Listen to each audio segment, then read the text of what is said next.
All rise, veuve lever. The International Criminal Court is now in session. L'audience de la Cour pénale internationale est ouverte. Please be seated. Veuillez vous asseoir.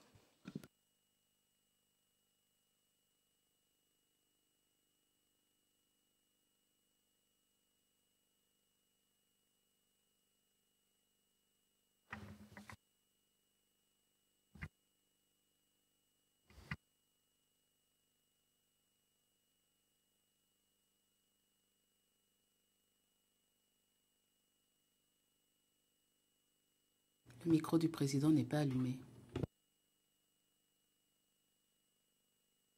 Le micro du président n'est pas allumé.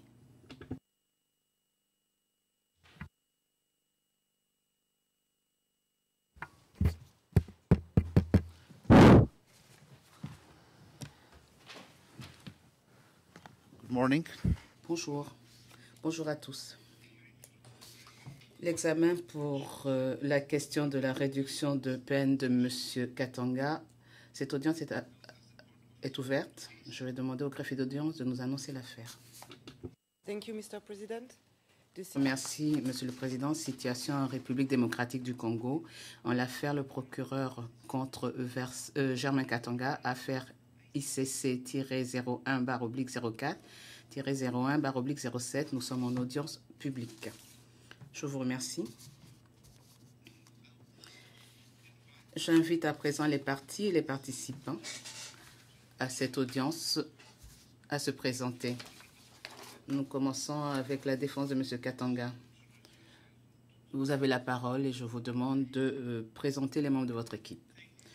Maître Hooper, je vous remercie. Monsieur et Madame les juges, je suis David Hooper.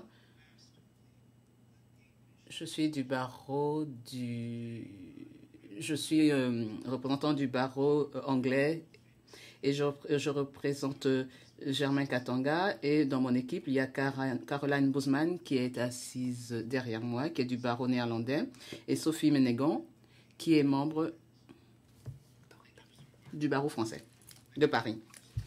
Le président, je vous remercie. Maintenant, au bureau du procureur.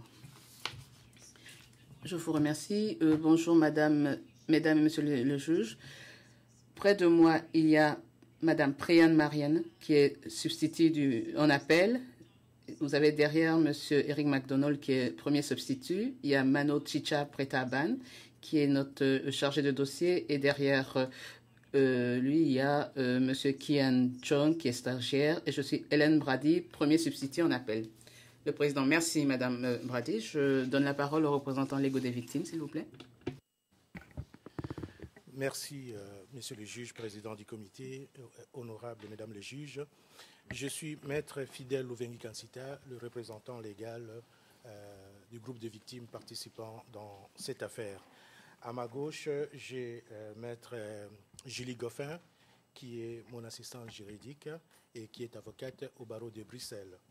Et derrière moi, à ma droite, il y a Maître Aline Delayé, qui est avocate au barreau de Paris et qui est aussi une assistante dans mon équipe.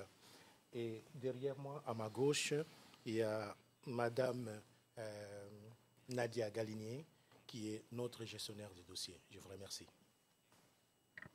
Thank you, Mr. Luvngika. Le président, merci, Monsieur Louvengica.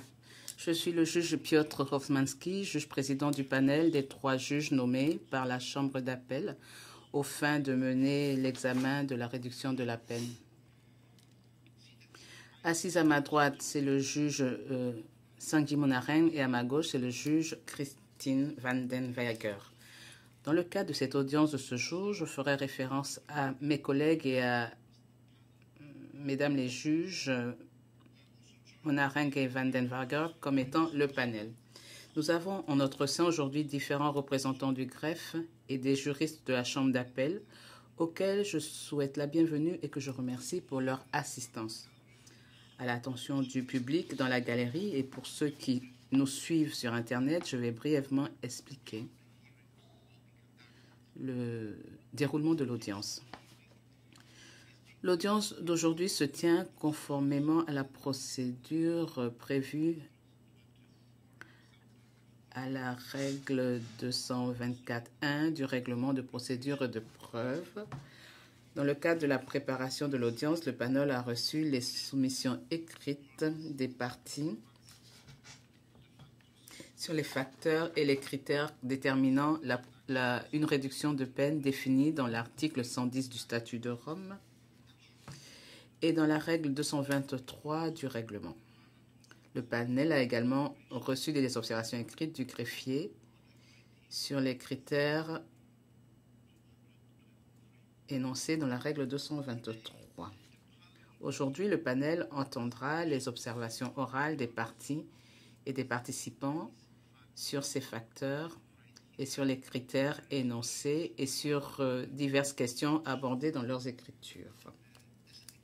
Comme indiqué dans l'ordonnance du panel du 29 septembre 2015, le panel pourrait, le cas échéant, poser des questions aux parties et aux participants.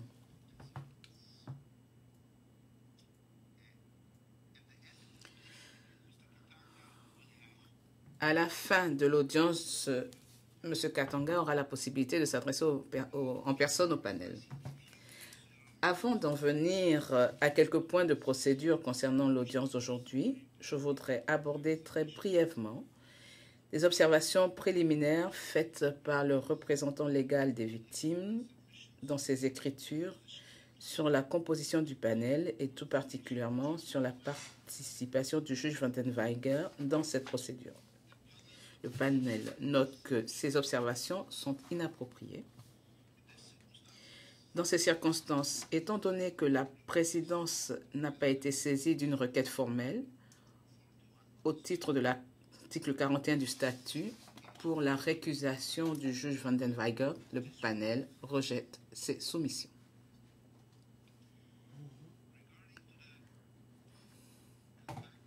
À propos de l'audience d'aujourd'hui, je tiens à rappeler aux parties et aux participants qu'ils doivent conclure leurs observations dans le cadre défini par le panel dans son ordonnance du 29 septembre 2015.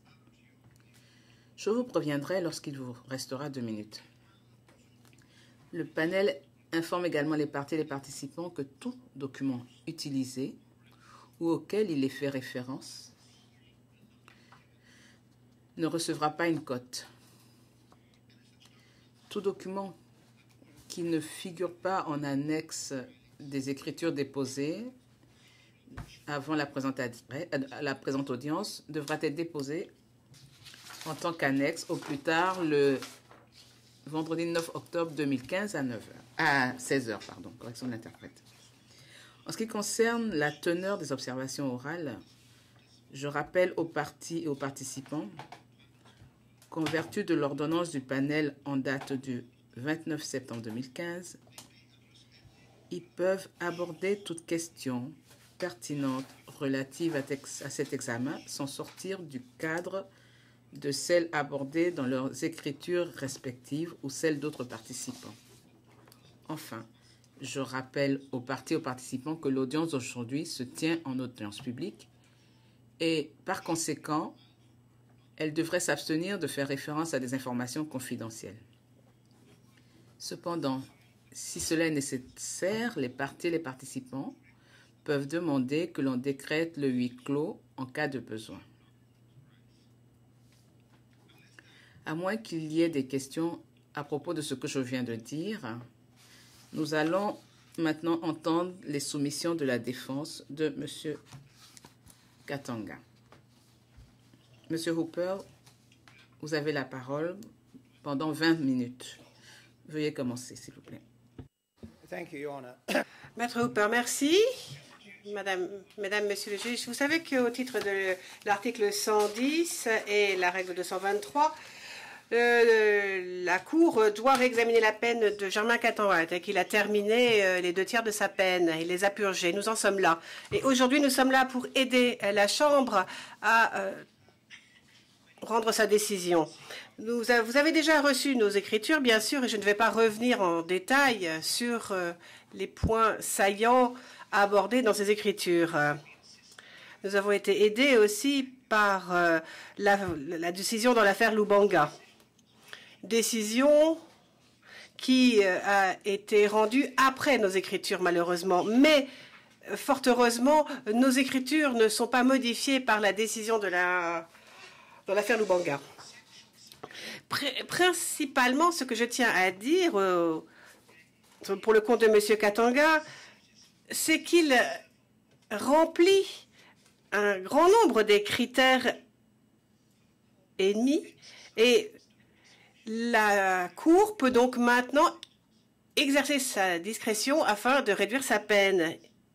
De plus, il n'y a aucun point suffisamment important qui ferait que la Cour n'utiliserait pas sa discrétion, son pouvoir discrétionnaire pour réduire la peine de M. Katanga. C'est juste pour vous donner une idée de ce dont je vais vous parler. Dans ces écritures, la défense a parlé des différents critères, ceux qui se trouvent principalement dans la règle 223. Et je vais quand même les aborder rapidement, bien qu'elles soient détaillées dans nos écritures.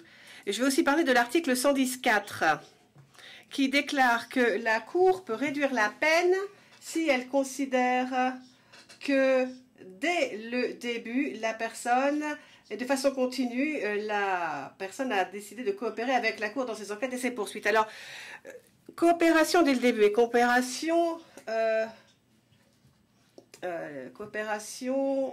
continue. Sachez qu'il n'a jamais été interviewé. Au fur et à mesure que l'affaire s'est déroulée, il s'est retrouvé en procès. Et je tiens à dire qu'il a donné une version extrêmement solide. Il a appelé les témoins, il a aidé à contre-interroger les témoins, il a aidé en fait l'accusation à bâtir sa thèse. Il a coopéré avec la Cour, donc. Certes, il a donné une version parfaitement différente de la version de l'accusation.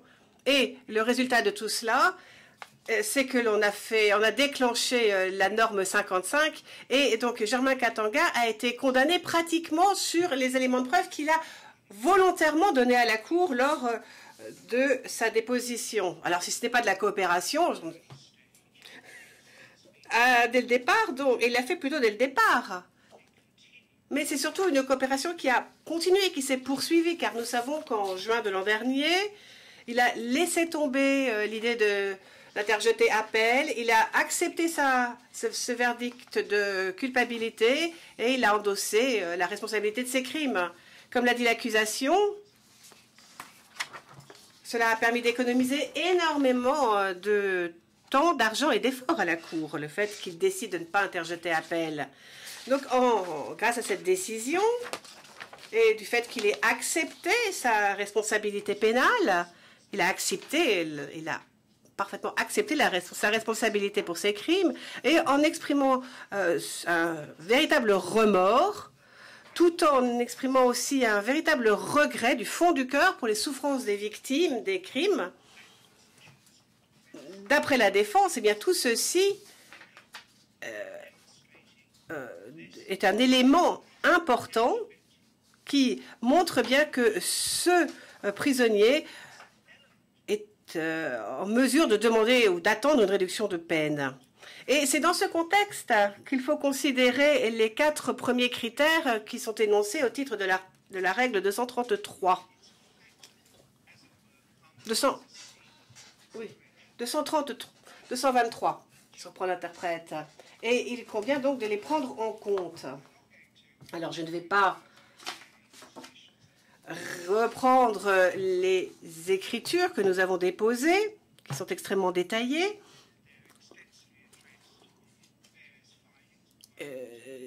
Dans toutes les écritures dont dispose la Chambre, nos arguments sont bien étayés et bien énoncés. Et certains critères, d'ailleurs, vous le verrez, se chevauchent les uns les autres. Alors, pour ce qui est du critère A, la conduite, le comportement donc de la personne condamnée en détention montrant que l'intéressé désavoue son crime, eh bien, tout d'abord, son comportement est excellent et cela se voit d'ailleurs dans le rapport du greffe. Son comportement général au cours de ces 8 ans de détention a été remarquable. Et ça montre bien d'ailleurs qu'il désavoue totalement son crime ou ses crimes. Et puis, le fait qu'il ait décidé de ne pas interjeter appel montre bien aussi qu'il endosse la responsabilité de ses crimes. Comme le dit l'accusation au paragraphe 27 de leurs écritures, son comportement pourrait être considéré comme satisfaisant aux critères 223 petit a, donc désavouer le crime. Donc je ne vais pas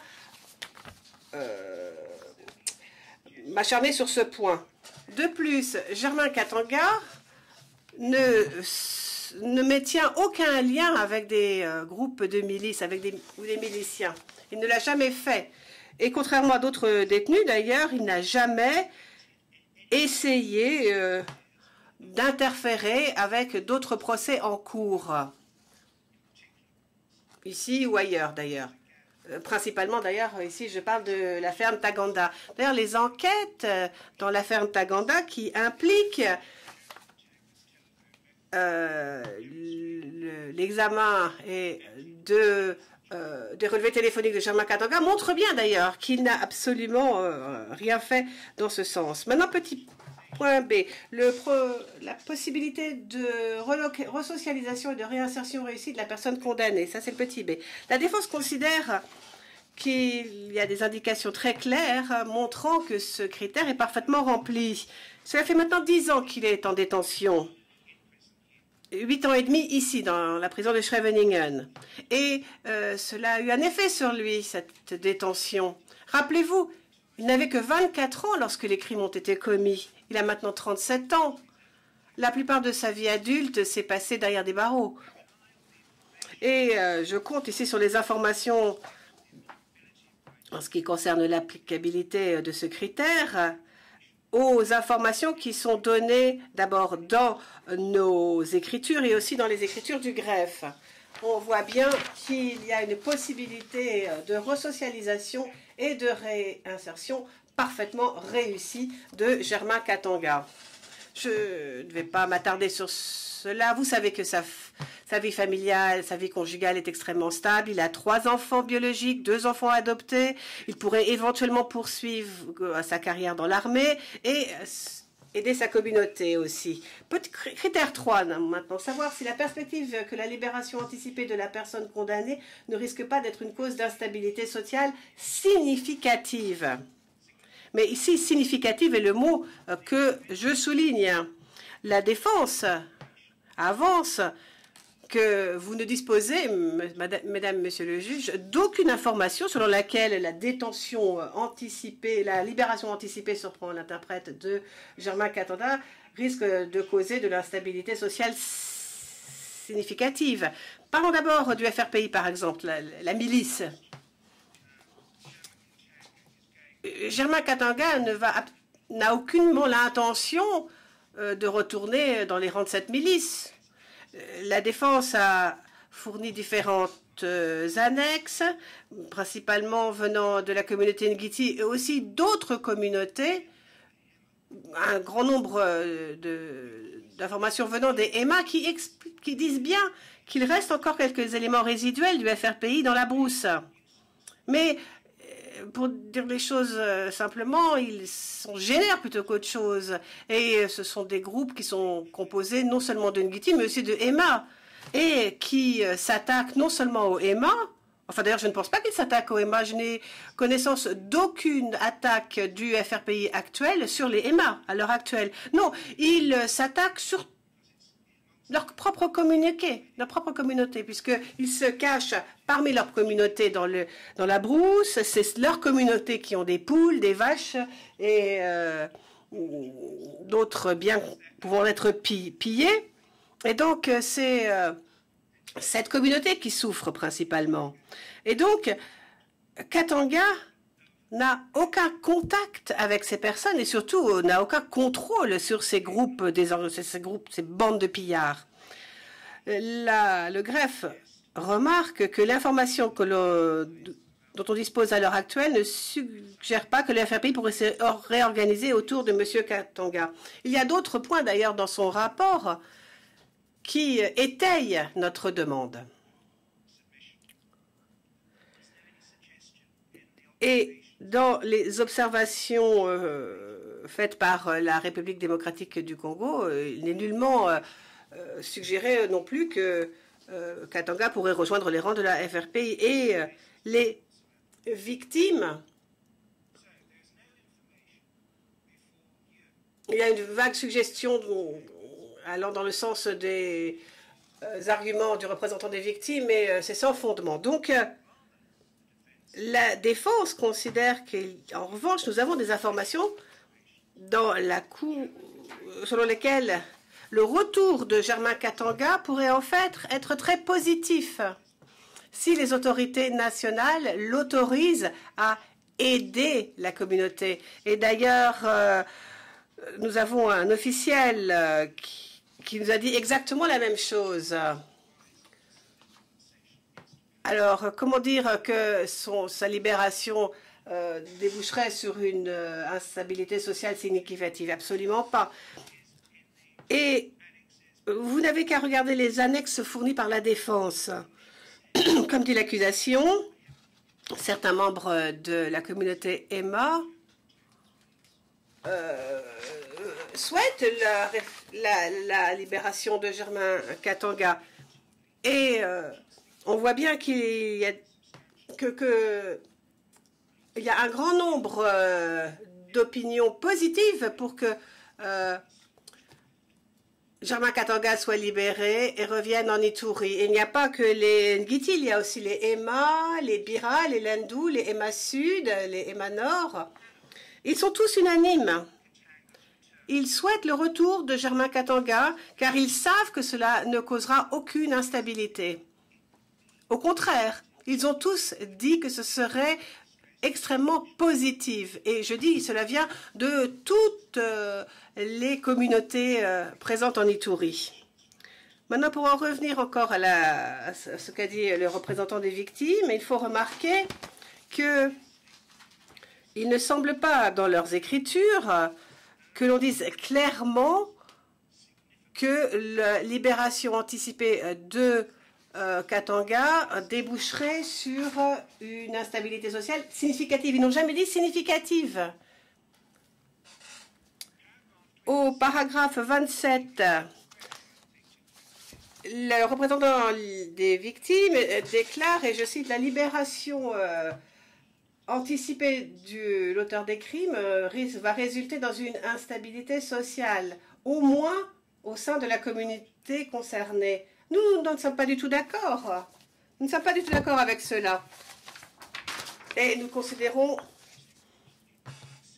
que ce n'est pas une base et un fondement acceptable pour refuser notre demande. Et puis il n'y a pas le mot significatif de toute façon. Et dans les annexes,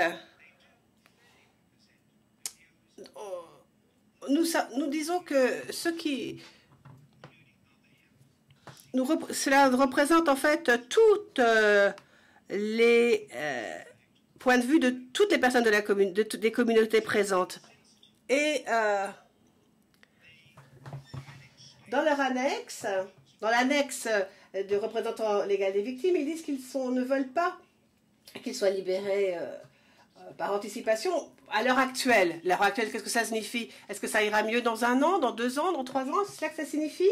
Et de toute façon, ils ne peuvent pas conclure, au vu de ce qu'ils ont dit, que la libération anticipée de Katanga résultera en instabilité sociale significative. Ce qui est intéressant, c'est, ici je vous réfère à l'annexe A1 de l'écriture du représentant légal des victimes, dont vous disposez, bien sûr. Il s'agit d'un document signé par un grand nombre de personnes à Bogoro. Je vous invite à vous référer au document et à cette liste de noms. Au numéro 75, vous voyez qu'il y a une personne fort importante, et je suis sûre que vous allez vous rappeler de son nom. Et voici ce qu'il dit dans une note manuscrite, et je vais lire la traduction en anglais. Pourquoi est-ce qu'il va s'installer à Arou? Eh bien, c'est parce que d'après moi, à Bogoro, on vit parfaitement bien avec ses frères Ngiti. Il n'a qu'à revenir dans la communauté Ngiti, vivre avec nous. Voilà ce qui est écrit. Voilà, c'est écrit cette personne, et cela correspond parfaitement à nos enquêtes. L'opinion de cette personne, les gens à Bogoro cohabitent parfaitement avec leurs frères Ngiti. Voilà ce qui est écrit. Et il dit, n'est pas besoin d'aller à Arou, retourne chez les Ngiti. Et cela montre bien, d'après nous, que vous devez faire droit à notre demande. En fait, les gens à Bogoro sont peut-être un peu troublés. There's no material. Ils sont un peu troublés peut-être, mais il n'y a aucun risque d'instabilité sociale significatif. Bon, ils sont peut-être un peu troublés. Bon, parce qu'ils pensaient au départ que la sentence était trop clémente et que si on réduit encore la sentence et la peine, eh bien, cela va exacerber leur frustration. Mais je n'ai pas à prendre en compte, à notre avis, à l'heure actuelle. Je crois qu'il me reste 5 minutes. Je vais donc poursuivre. Oui, enfin, nous sommes à l'heure anglaise, visiblement. Donc, nous considérons que ce point de vue ne devrait pas être pris en compte, en tout cas pas de façon importante. Dans leurs observations, ils ont associé la question de la libération et des réparations. Mais c'est une erreur. Lorsqu'on a rencontré les gens au village, on a bien vu que ce qui les frustrait le plus, c'était les réparations qui ne venaient pas. Et enfin, c'est normal, ça fait des années qu'ils sont victimes et qu'ils attendent les réparations. Mais alors le représentant légal des victimes demande du temps pour faire des enquêtes supplémentaires sur d'autres victimes, de nouvelles victimes, etc. Alors ça risque de durer une éternité, cette histoire des victimes et des réparations. Et ce n'est absolument pas le fait de M. Katanga. Le président Maître Hooper, vous avez encore 2 minutes. Alors maintenant parlons des écritures venant de la République démocratique du Congo. Je ne sais pas qui les a écrites. Je ne sais pas sur quoi il s'est basé pour faire ses commentaires. Je ne sais pas quelles sont ses sources. Bon, il n'y a rien dans le document. C'est un petit peu... En tout cas, il semble emboîter le pas au représentant légal des victimes. Hein. C'est une copie, on ne sait pas. En tout cas, il est fortement inspiré. Ça... Mais là encore... Bon, on parle de ce trouble de la communauté, du fait que s'il y a une libération anticipée, cela va exacerber les frustrations des victimes et des communautés affectées qui espèrent et qui attendent les réparations. On ne voit pas encore la moindre instabilité sociale significative à Bogoro qui pourrait intervenir du fait de la libération anticipée de Katanga. Non, ils attendent les réparations, c'est tout. J'aimerais quand même vous parler de l'affaire Goda Supka, l'affaire des casques bleus, une fiction, rien d'autre. Et il y a beaucoup de manœuvres politiques en cours hein, qui se reflètent dans le rapport de la RDC. Mais toute action, donc le petit D maintenant, toute action significative entreprise par la personne condamnée en faveur des victimes et les répercussions sur les victimes. Le fait qu'il ait abandonné toute idée de faire appel, eh bien, c'est à l'avantage des victimes, puisque ça termine le processus une bonne fois pour toutes, et cela a permis à Katanga d'exprimer ses regrets sincères à ceux qui avaient souffert. Ensuite, il a soutenu les victimes lorsqu'il faisait leur demande de réparation. Ensuite, il a vraiment présenté ses excuses. Et nous donnerons d'ailleurs une copie du film de vidéo où il exprime où il présente ses excuses publiquement. Et il souhaite faire tout ce qui est en sa mesure pour rapprocher les deux communautés. C'est ce qu'il dit. Et enfin, les circonstances individuelles aussi de l'accusé doivent être prises en compte. Il avait 24 ans lorsqu'il a commis les crimes, 37 ans maintenant. Il a passé 10 ans et demi en prison, un moment essentiel de sa vie quand même. Et son père et son frère étant décédés, c'est maintenant sur ses épaules que retombe toute la responsabilité de sa famille, de sa femme, de ses enfants biologiques, de ses enfants adoptés, de toute sa famille élargie. Or, il est si jeune, il avait 24 ans. Vu le temps qu'il a passé en détention, il faut qu'il retourne chez lui le plus vite possible. Parce que c'est une circonstance individuelle que vous devez absolument prendre en compte. Il faut qu'il rentre chez lui. Merci. Mrs. Brady. Le président, Madame Brady, vous avez la parole pendant 20 minutes.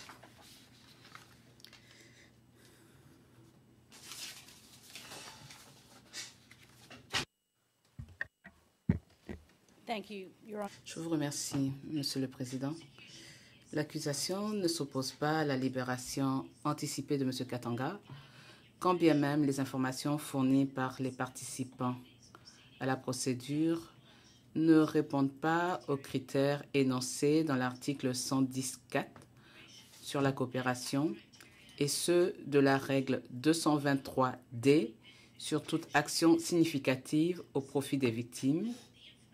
Les informations dont vous disposez pourraient permettre de montrer un comportement qui répond aux critères de la règle 223A, le fait de désavouer son crime, et éventuellement la règle 223B relative aux possibilités de resocialisation et de réinsertion réussie. En outre, il ne semble pas que la libération de M. Katanga risque d'être une cause d'instabilité sociale significative au sens de la règle 223C. Enfin, l'accusation, cependant, s'en remet au panel qui exerce son pouvoir discrétionnaire sur la question de sa libération anticipée. Nous avons déjà traité de certains de ces facteurs dans nos écritures. Aujourd'hui, ma collègue, Mme Narayan, et moi allons mettre l'accent sur certains points qui, de l'avis de l'accusation, sont particulièrement pertinents pour l'exercice de votre pouvoir discrétionnaire. Certains d'entre eux découlent de la décision relative à la libération anticipée en l'affaire Lubanga, et je vais principalement me référer à la règle 223A, et Mme Narayan abordera les autres critères énoncés dans la règle 223, ainsi que l'applicabilité ou pas de l'article 110.4 par rapport à la présente affaire. Un point d'éclaircissement avant de commencer. L'accusation utilise de manière interchangeable les expressions libération et réduction, libération anticipée et réduction de la peine. En particulier, le comportement de M. Katanga après le prononcé de la peine, associé au fait qu'il a renoncé à interjeter appel en déclarant qu'il acceptait les conclusions de la Chambre de première instance dans le jugement qu'elle a rendu, ainsi que le fait d'exprimer ses regrets auprès de ceux qui ont souffert de son comportement, y compris les victimes de Bogoro. Tout ceci est un comportement que le panel devrait considérer dans le cadre de son pouvoir discrétionnaire comme remplissant les critères de la règle 223A. D'emblée, l'accusation souligne qu'elle a connaissance des souffrances endurées par les victimes de Bogoro suite aux crimes qui ont été commis et le rôle de M. Katanga dans ces crimes. On comprend tout à fait que les victimes aient eu des difficultés à croire en la sincérité des déclarations de M. Katanga et à ses excuses, notamment lorsqu'elles outrepassaient les déclarations qu'il avait faites lors de l'audience sur le prononcé de la peine 2 mois auparavant, déclaration que les juges en l'espèce avaient estimé ne pas être une expression de regret à considérer comme une circonstance atténuante. Comme l'a indiqué le panel en l'affaire Lubanga,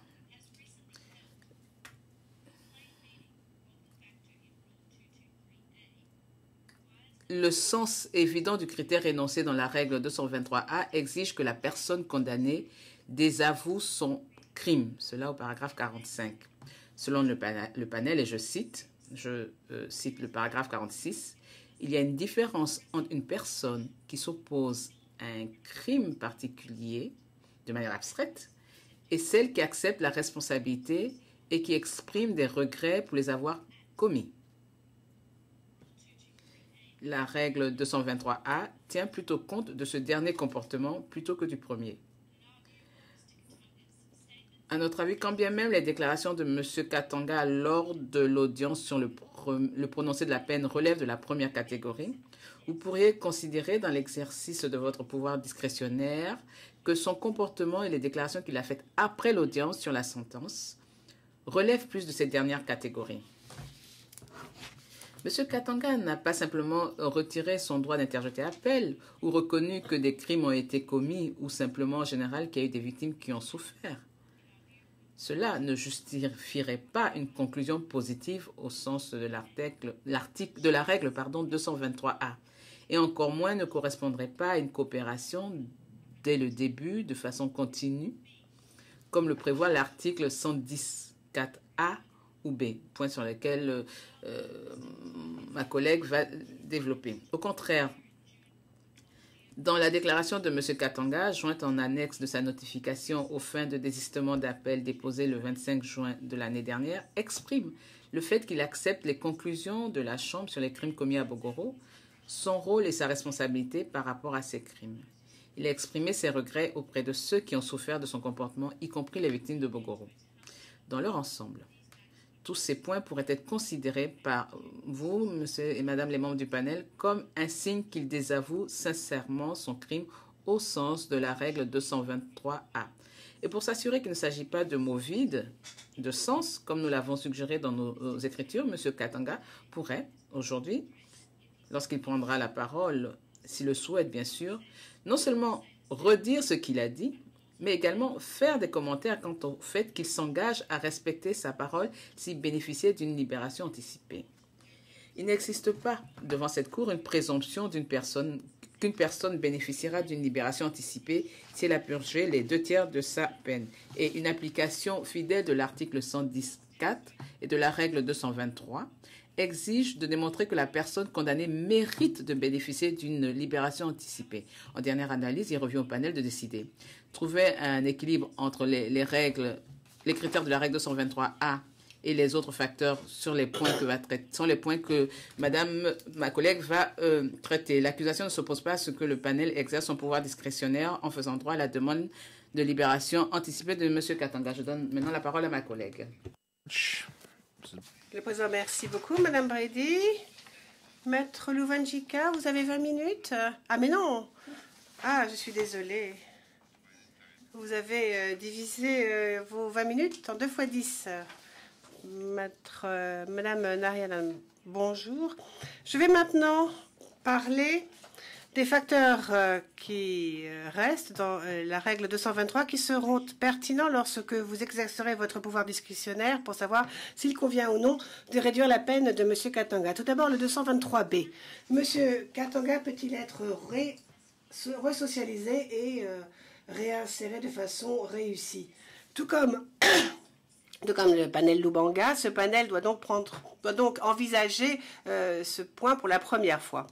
Eh bien, M. Katanga était fort jeune, il est encore jeune d'ailleurs, sa situation de famille et le fait qu'il est donc père de 6 enfants ont été considérés comme des facteurs qui pourraient aider à sa réintégration. Ceci a donc été pris en compte pour atténuer sa peine, mais avec uniquement un poids limité. Et ici, je fais référence à la décision sur la fixation de la peine Katanga, paragraphes 88 et 144. Monsieur Katanga suggère que lorsqu'il sera libéré, plusieurs options s'offrent à lui. Il pourrait par exemple devenir agriculteur à Aru, un village au nord-est de l'Ituri. Bon, ces plans ne sont pas très concrets à l'heure actuelle. Au vu des informations présentées par la Défense, néanmoins, il semble qu'une organisation basée en Ituri va l'aider à se réinsérer. Ce qui pourrait donc suggérer qu'éventuellement, il pourrait en effet être réinséré de façon exemplaire. Nous avons aussi pris en compte les observations récentes de la RDC, déclarant qu'il pourrait y avoir un procès ou une poursuite engagée contre M. Katanga s'il revenait sur le sol congolais. L'accusation a demandé donc à l'auditorat général militaire à Kinshasa en RDC ce qu'il en était de ces éventuelles poursuites. Les autorités RDC ont confirmé que les charges concernant le meurtre des 9 casques bleus, entre autres, est toujours ouverte. Et ce sont des charges contre, entre autres, M. Katanga. Et jusqu'à présent, donc, le dossier a été mis en état et envoyé à la haute cour militaire. On n'en sait pas plus à l'heure actuelle. Et donc, ce sera à vous, mesdames, messieurs les juges, de l'évaluer plus avant. Passons maintenant à la règle 223C. La perspective que la libération anticipée de la personne condamnée ne risque pas d'être de cause d'instabilité sociale significative. Eh bien, la réponse semblerait être non.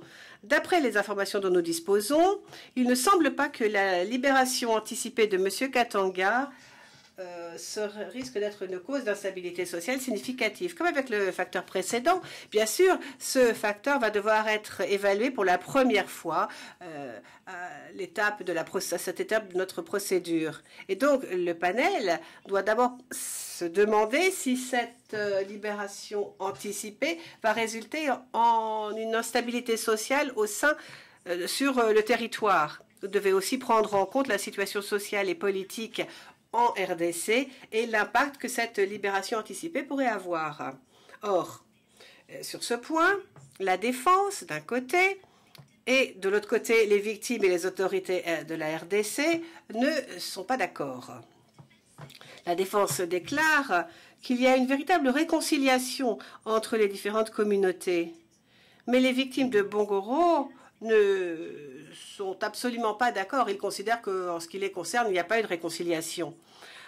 Ils s'opposent à la libération anticipée de M. Katanga parce qu'il déclare que son retour en Ituri pourrait réenflammer les tensions et faire repartir le conflit. Les victimes déclarent aussi que bien que la défense ait consulté des membres des communautés EMA d'autres régions, leur point de vue, en tant que communauté de Bogoro très affectée, n'a pas été pris en compte. Les victimes déclarent qu'ils ont toujours peur des miliciens du FRPI qui sont encore actifs dans la région. Le greffe a dit que d'après lui, le FRPI ne va pas se regrouper ou se rassembler autour de M. Katanga si celui-ci est libéré. Les autorités de la RDC ont aussi exprimé certaines réserves sur ce point, cela dit, en déclarant que le retour de M. Katanga en Ituri risque d'exacerber les frustrations des victimes et les frustrations des communautés affectées. Mais sachez qu'en ce qui concerne ce facteur, l'accusation ne dispose d'aucune information indépendante émanant de la RDC. Mesdames, Messieurs le juge, les autorités de la RDC et les victimes considèrent qu'il y a un risque d'instabilité sociale si M. Katanga retourne sur son territoire, en prenant en compte les circonstances particulières de M. Katanga, mais les informations dont nous disposons ne semblent pas dire que si M. Katanga était libéré, il y aurait une instabilité sociale significative. Mais, bien sûr, c'est à vous, Mesdames, Monsieur le juge, d'en décider. Passons maintenant à la règle 223D. La libération anticipée de M. Katanga aura-t-il un impact sur les victimes et leurs familles? Et M. Katanga a-t-il fait quoi que ce soit pour aider ces victimes? Eh bien, sachez que les victimes déclarent qu'ils risquent d'être retraumatisés si M. Katanga revient sur le territoire. Les victimes, ainsi que les dirigeants de la communauté Bahema Sud de Bogoro, ont dit que cette libération anticipée leur ferait revivre le drame qu'ils ont vécu et leur ferait revivre toute l'injustice et l'impunité dont ils ont souffert. Au vu des victimes, et de l'impact que la libération, au vu de la libération de M. Katanga pourrait avoir un impact sur les victimes. Quant à ce que M. Katanga a fait pour aider les victimes, lors de la fixation de la peine en mai 2014, il n'avait rien fait. Il n'avait encore absolument rien fait pour compenser les victimes. Il n'avait rien entrepris. Et vous pouvez ici vous référer à la décision de fixation de peine de Katanga, paragraphe 120-121. Mesdames, Monsieur le juge, le panel Lubanga, depuis lors, a déclaré que l'implication d'une personne dans le processus de réparation ou de la démonstration d'un certain regret peut être pertinent, ce qui concerne ce facteur. Et vous trouverez cela à la décision Lubanga, paragraphe 69. Le processus de réparation en l'espèce est encore en cours. Il est un peu prématuré. On ne peut pas dire tout de suite si ce que M. Katanga a fait ou fera au cours des réparations aidera vraiment les victimes. Et les victimes, de plus, semblent rejeter les excuses de M. Katanga. Ils préféraient avoir des réparations. Or, donc, la libération anticipée de M. Katanga pourrait fort bien avoir un impact sur les victimes. Ils risquent de revivre le traumatisme qu'ils ont vécu. Et de plus, les actions de M. Katanga jusqu'à présent ne semblent pas avoir vraiment profité aux victimes. Donc, nous considérons qu'à l'heure actuelle, en tout cas, ce critère ne semble pas avoir été satisfait. Dernier facteur que l'on trouve au titre de la règle 223, les circonstances individuelles de M. Katanga, donc sa situation personnelle. Or, l'accusation n'a aucune information indépendante en ce qui concerne ce facteur. Et maintenant, parlons de la coopération au titre de l'article 110, petit 4. Contrairement à ce que vient de dire la défense, les facteurs que l'on trouve à l'article 110.4 ne sont pas pertinents à l'espèce. Et le fait que l'on ait retiré un appel, que l'on ait décidé de ne pas contester une décision, ne signifie pas coopération au titre de l'article 110.4. Et comme l'a dit, il convient de coopérer. Et la coopération doit aller bien au-delà de l'imposition de la peine. Donc faites référence, je vous demande de vous référer ici au paragraphe 30 et 36 de la décision Lubanga. Donc ces actions, le fait qu'il ait décidé de ne pas interjeter appel ne signifie pas que la personne a dès le début et de façon continue manifesté sa volonté de coopérer à la Cour. Non, c'est arrivé après des enquêtes, après le procès uniquement. C'est une action qui n'a été faite qu'une fois. Et c'est plutôt, en fait, une décision stratégique de la part du Conseil plutôt qu'une véritable action émanant de l'accusé. Et pour ce qui est du deuxième point de l'article 110.4, donc le petit b, celui-ci n'est absolument pas rempli. Donc pour en conclure, à l'heure actuelle, il n'y a pas présomption de libération anticipée aux 2/3 de la peine. Il faut mériter cette réduction de peine.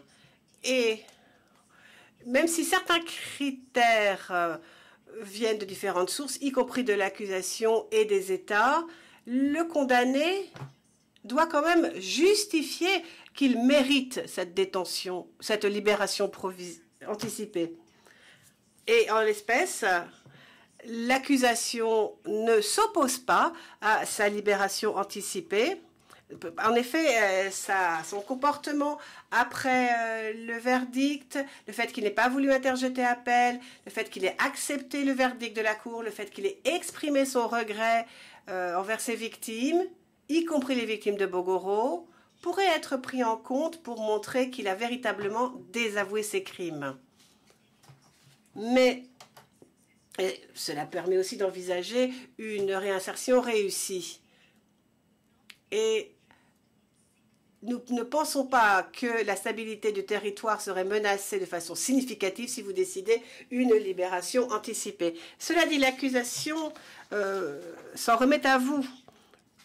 et à votre pouvoir discrétionnaire pour savoir si une détention, une libération anticipée est vraiment appropriée dans toutes les circonstances. Il faut quand même prendre en compte le point de vue des victimes, l'impact de cette libération sur les victimes et le fait que la réconciliation entre les communautés est contestée pour le moins, elle n'est pas certaine, en tout cas. Nous en avons terminé. Je vous remercie. Le président, merci. Maître Louvenjika, c'est maintenant vos 20 minutes. C'est maintenant à vous d'avoir 20 minutes pour présenter vos observations de la part des victimes.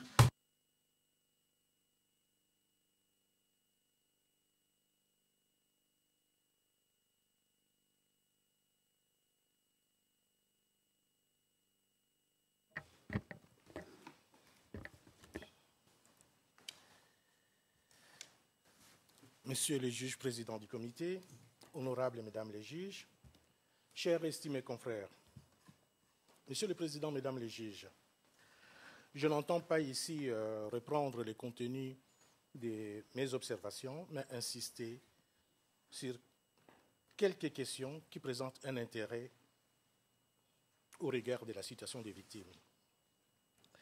Celles-ci sont en effet le premier concerné au regard des critères de la règle 223. Et les informations qu'elles ont à fournir sur ces points sont à considérer au même titre que les informations fournies par la défense, le bureau du procureur, le greffe, ainsi que le gouvernement de l'État congolais. Après avoir analysé les conclusions des parties, l'accusation et la défense, nous comprenons parfaitement que chaque partie a un mandat et des intérêts particuliers à défendre. Et pour y arriver, elle se doit de soutenir une ligne de défense qui sert au mieux ses intérêts. Le représentant légal a également un mandat, celui de veiller aux intérêts des victimes. Le comité de 3 juges de la Chambre d'appel saisie de l'examen de la réduction de la peine de Thomas Lubanga, dans sa décision du 22 septembre dernier, le souligne, éduquer pas uniquement la personne condamnée, mais que c'est sur base de l'ensemble des informations pertinentes qui vous seront présentées que vous allez pouvoir, avec en tenant compte de votre pouvoir discrétionnaire, de rendre votre décision. Nous allons aborder tous les alinéas pertinents de la règle 223 du règlement des procédures et des peines, et des preuves plutôt. Et je vais aborder la question du désaveu du crime, de la possibilité de resocialisation et de réinsertion réussie, le risque de l'instabilité en cas de libération, l'action significative en faveur des victimes et la situation personnelle du condamné. Et ici, je vais ouvrir une parenthèse en demandant aux honorables juges, dans votre décision que vous rendrez, peut-être pour dissiper tout doute dans le futur, de peut-être définir ce qu'on entendrait par l'action significative ou l'instabilité, le risque d'instabilité sociale significative. J'y reviendrai dans ma plaidoirie. En ce qui concerne le désaveu du crime, le représentant légal a pris acte des observations du greffe quant au comportement de Germain Katanga en détention. Toutefois, il ne partage pas l'interprétation qu'en font les parties. Le représentant légal avait déjà rappelé dans ses conclusions sur la peine que selon la défense elle-même, Germain Katanga est un homme intelligent, sachant s'adapter aux circonstances. La décision sur la peine revient sur ces propos. Le représentant légal est d'avis que le comportement de Germain Katanga en détention n'a rien d'exceptionnel et correspond parfaitement à ce que la Cour attend de tout détenu. Par ailleurs, comme l'indique la République démocratique du Congo, son comportement en détention peut procéder de la fourberie, puisque c'est un homme intelligent, apte à s'adapter à toutes les circonstances. Germain Katanga a, jusqu'au désistement d'appel, refusé de reconnaître ses crimes, comme l'a dit la Chambre de première instance 2 dans sa décision sur la peine. Germain Katanga a en réalité toujours éprouvé de grandes difficultés pour reconnaître ses crimes. Et aujourd'hui, on nous dit qu'il est en aveu de ce qu'il a commis. Je renvoie au paragraphe 119 de la décision 34-84. La Chambre avait d'ailleurs relevé qu'au cours du procès, M. Katanga n'a pas fait de déclarations qui traduisent l'expression d'un remords profond et sincère. Tout le monde s'accorde à dire que le désaveu doit être non équivoque. Nous tenons à souligner ici que le fait que M. Katanga se soit désisté de son appel et ait fait de déclarations à cette occasion, que ce soit en ce qui concerne les excuses qu'il a présentées à cette occasion ou la reconnaissance du contenu du jugement de condamnation, ce désistement n'a rien d'un aveu pour ses crimes. Le désistement de son appel l'a été pour des raisons stratégiques, évidentes et un objectif clair: éviter le risque d'aggravation de la faible peine de 12 ans de prison en appel et miser plutôt sur la réduction de la peine de celle-ci à l'échéance d'1 an après la décision. Et c'est ce qui nous réunit ce matin dans cet auditoire. En réalité, Germain Katanga n'a jamais eu de remords sincères vis-à-vis des victimes concernées, ni les soucis de faire de véritables aveux par rapport à ces crimes. Vous pouvez analyser toutes les déclarations faites par Germain Katanga en ce qui concerne les esquisses. Vous constaterez que ces esquisses sont adressées aux victimes qui ont souffert de manière générale. Et ici, l'affaire qui les concerne parle de victimes de Bogoro. La Chambre de première instance 2 avait même souligné que dans les déclarations qu'il avait faites, il avait adressé ses excuses particulièrement à sa communauté, la communauté Ngiti. Et dans l'acte qui accompagne son désistement d'appel, M. Katanga parle des excuses aux victimes, et ce n'est qu'après, un virgule, qu'il ajoutera, y compris celle de Bogoro. Mais nous sommes dans l'affaire qui juge des faits qui se sont passés à Bogoro et qui concernent les victimes de Bogoro. Et dans toutes les déclarations de Germain Katanga, la mention victime de Bogoro n'intervient qu'après. Comme l'a constaté la Chambre de première instance dans sa décision relative à la peine, Germain Katanga a exprimé lors de sa déclaration en clôture de l'audience relative à la fixation de la peine sa compassion sur un plan général envers des victimes de cette guerre, donc celles qui sévissaient en Ituri, avant de faire part de ce qu'il ressentait à l'égard plus spécifiquement des victimes de sa propre communauté. Et vous trouverez cela au paragraphe 118 de la décision précitée. Dans son acte de désistement, Germain Katanga indique « J'accepte les conclusions rendues à mon encontre dans ce jugement et j'exprime mes sincères regrets à tous ceux qui ont souffert. Et ce n'est qu'après un virgule qu'il ajoutera, y compris les victimes de Bogoro. Donc Germain Katanga n'a jamais eu de préoccupations sincères pour les victimes de Bogoro. C'est donc malgré lui qu'il se départit de ses crimes et fait mention des victimes de Bogoro. Je reviendrai plus loin sur les esquisses présentées tout récemment dans le fameux documentaire qui a été réalisé ou qui est en cours de réalisation.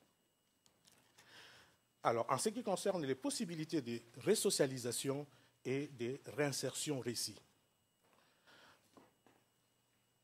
la défense qui reproche aux représentants légaux de ne pas présenter d'éléments concrets, mais il me semble qu'ici, la défense ne présente non plus aucun élément concret et précis étayé par des actes concrets lorsque elle avance de projets qui accompagneront la réinsertion sociale du condamné.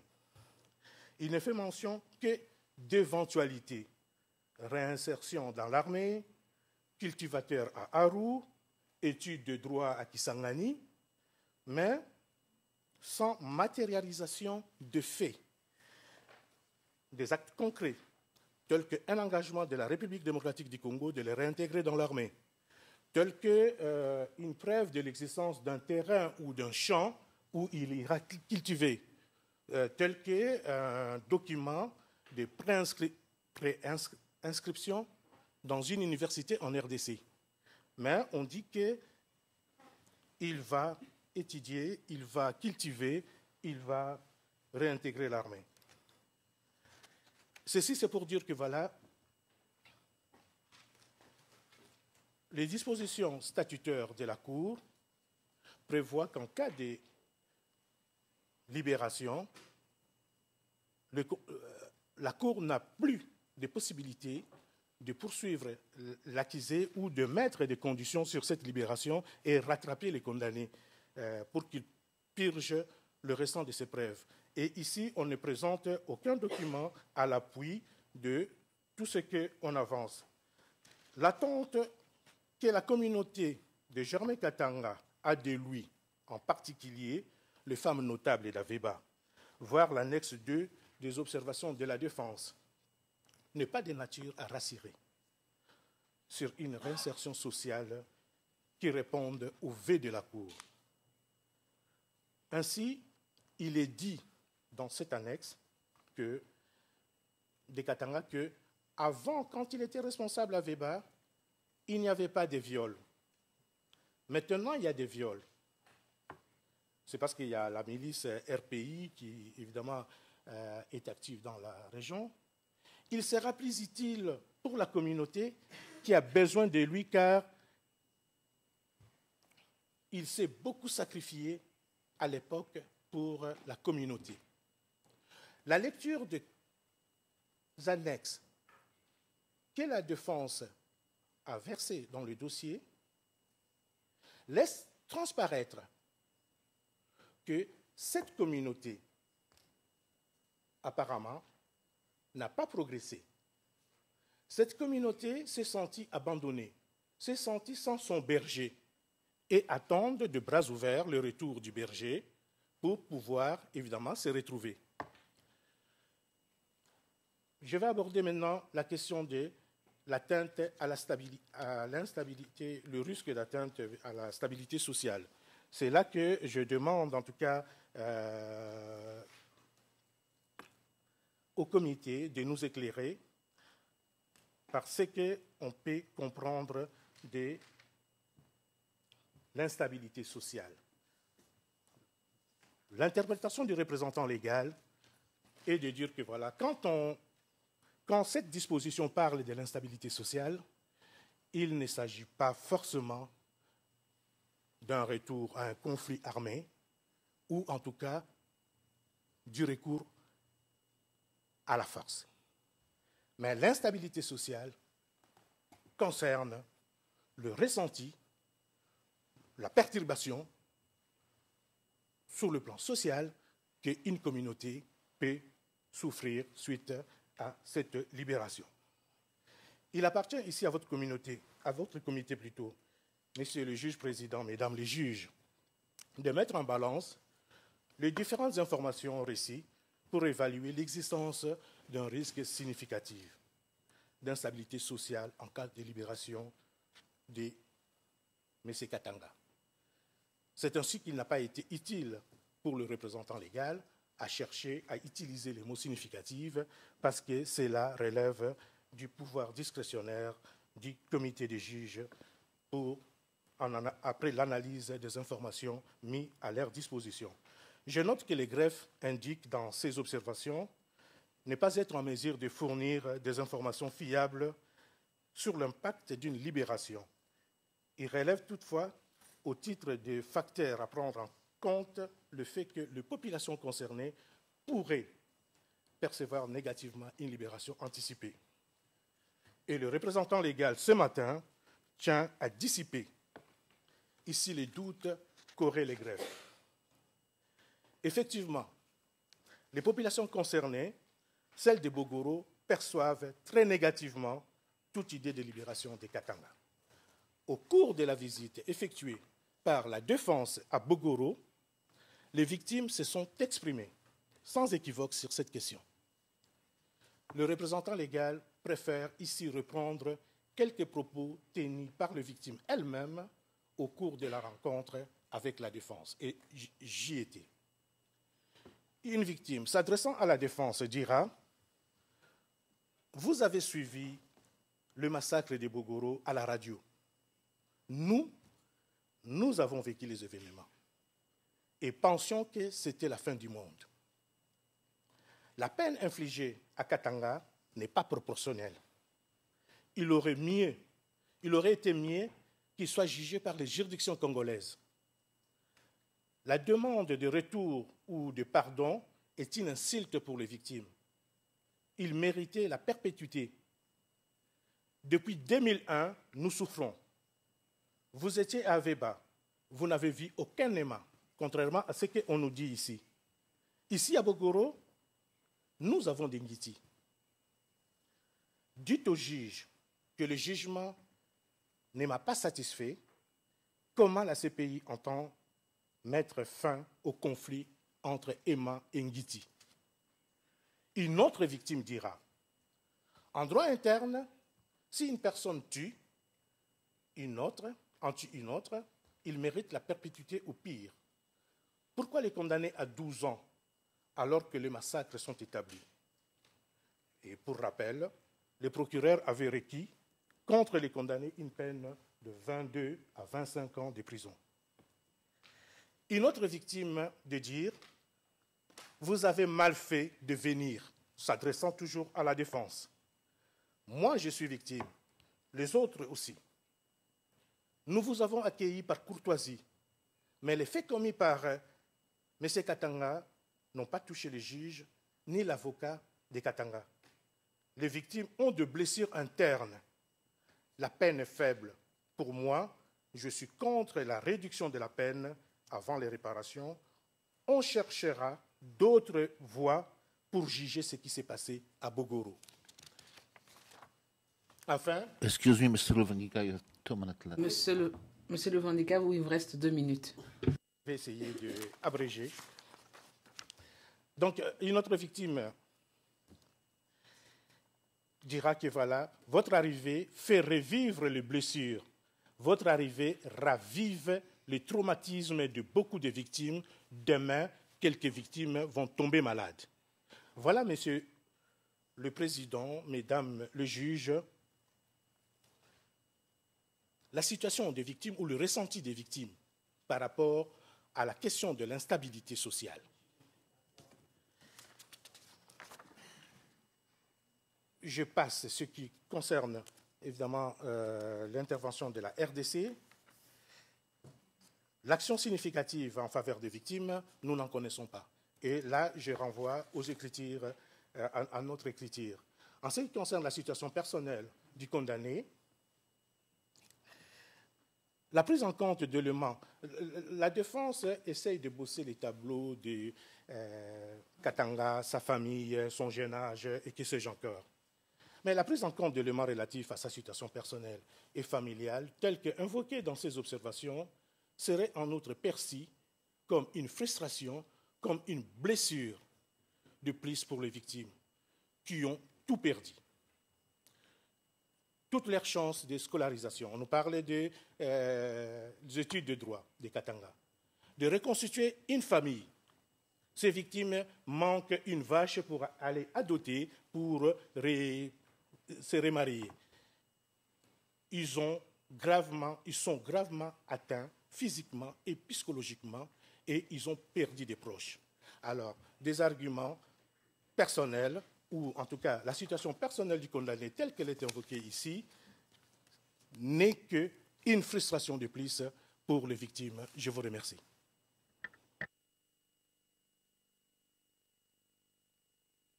Thank you. Le juge président, merci. Monsieur Luvangika. Madame Brady, vous avez 5 minutes, si nécessaire, pour réagir aux observations de la défense, ainsi qu'à celles faites par le représentant légal des victimes. Monsieur le Président, le procureur n'a pas besoin de faire d'autres observations en réponse. Nous avons déjà fait cela lors de notre intervention ce matin et dans nos écritures. Je vous remercie. Le Président, merci. Maître Hooper, vous avez 5 minutes, si nécessaire, pour répondre aux observations du procureur et à celles des représentants légaux des victimes. Vous avez la parole. Micro, s'il vous plaît. S'il vous plaît. Je vous remercie. Donc, je reprends, Maître Hooper. Donc, pour répondre aux arguments de l'accusation, au vu des arguments de la défense par rapport à ce qui est à l'article 110.4, coopération dès le début et permanente, nous ne prenons pas seulement en compte le fait qu'il ait décidé de ne pas interjeter appel. Ce n'est pas le point de départ. Nous faisons démarrer le chronomètre au début de l'affaire. Et voici ce qui s'est passé d'après nous. Les juges de la Chambre de première instance ont-ils été aidés par la coopération de Germain Katanga lors de son procès? Eh bien oui, d'après nous, oui, et de façon importante. Lorsqu'il a décidé de ne pas interjeter appel, donc ce désistement d'appel doit être vu dans ce contexte. Et le fait qu'il y ait ce désistement d'appel, de toute façon, doit être pris en compte lors de vos délibérations, lorsque vous évaluerez les différents critères. Maintenant, pour ce qui est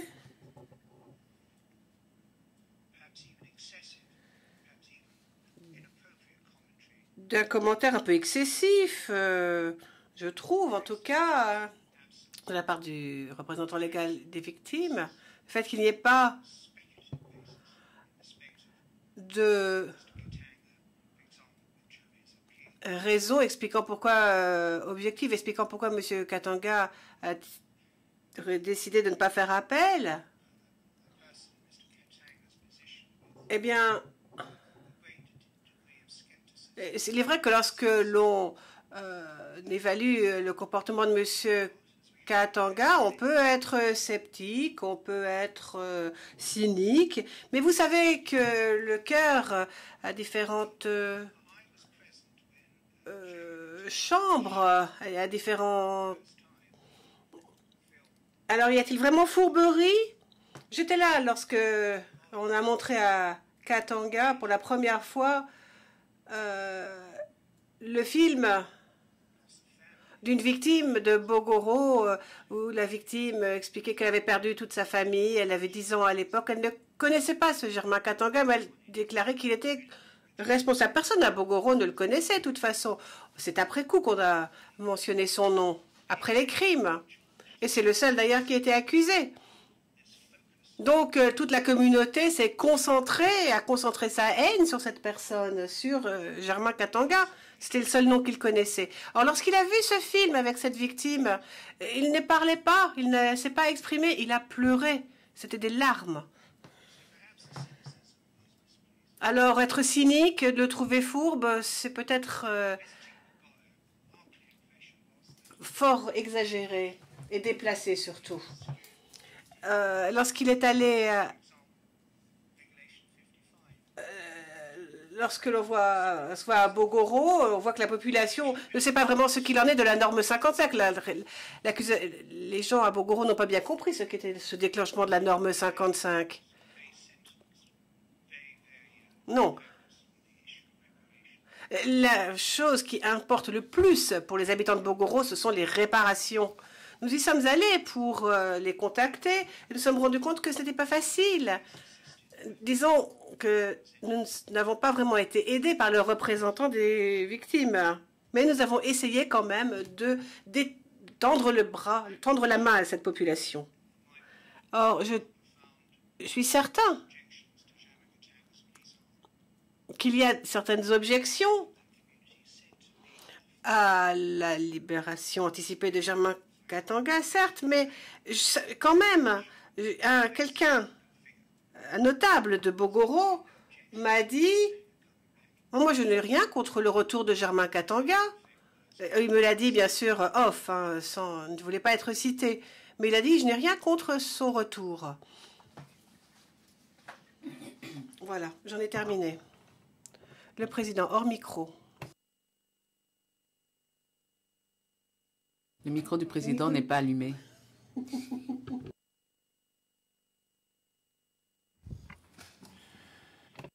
The panel will now retire. Le panel va à présent se retirer dans la salle de délibération pour se consulter sur les soumissions qui lui ont été présentées. Mais avant de ce faire, je vais demander à M. Hooper de nous indiquer si M. Katanga va se prononcer devant la Chambre. Maître Hooper, j'en ai discuté avec M. Katanga. Il va saisir cette occasion pour dire quelques mots. Le président, merci. Vous aurez 10 minutes alors, après la pause, M. Katanga. Donc, l'audience est suspendue pendant 10 minutes.